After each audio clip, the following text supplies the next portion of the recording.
Today we're going to be looking at the EnderToys terrain Gothic Sci-Fi Ruins Set C. So if you've seen my Gothic Ruins Set A video, this is going to be very similar. This set is in the same line as that, however it's a smaller scale. Overall details are very similar to the first EnderToys terrain. You have a lot of details in the pillars with little lights, electrical panels, very similar archways for windows. The floor structure is very similar with rebar exposed. Looking at the individual floors, this is the floor level one. We have a huge computer terminal and monitor, as well as what looks like a furnace or a water cistern. Archways are very similar to the other windows. You can see the damaged pillars here, and in this case these damaged pillars actually have a little more detail. On this level it shows rebar or reinforcing column or reinforcing steel.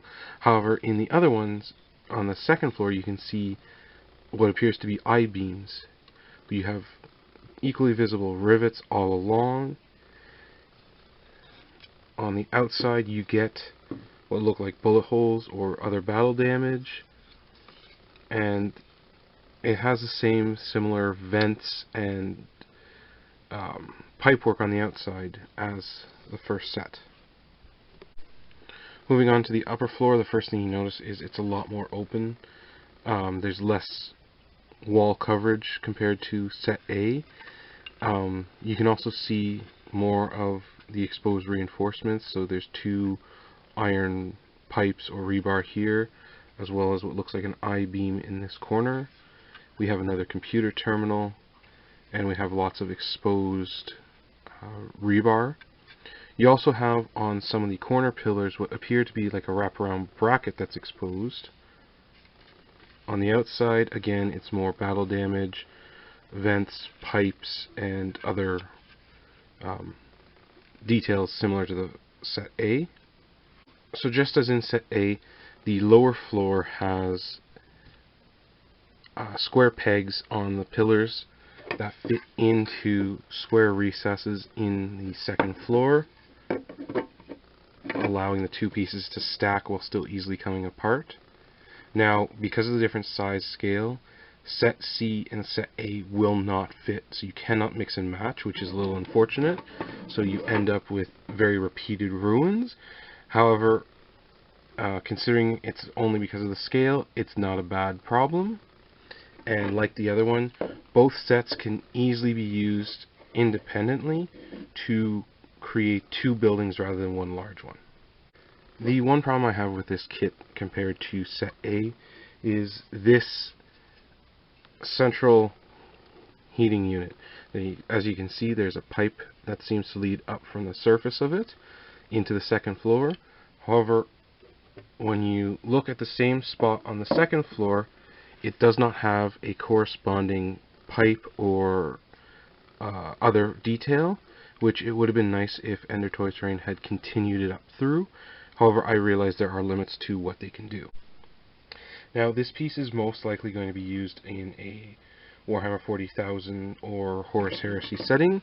So, in comparison, this is what our little Plague Marine looks like compared to it. You can see he can clearly see through the windows on the bottom floor. However, he still looks like he would get some cover from it. This feature extends to the second floor, where he still feels comfortably in scale to everything there.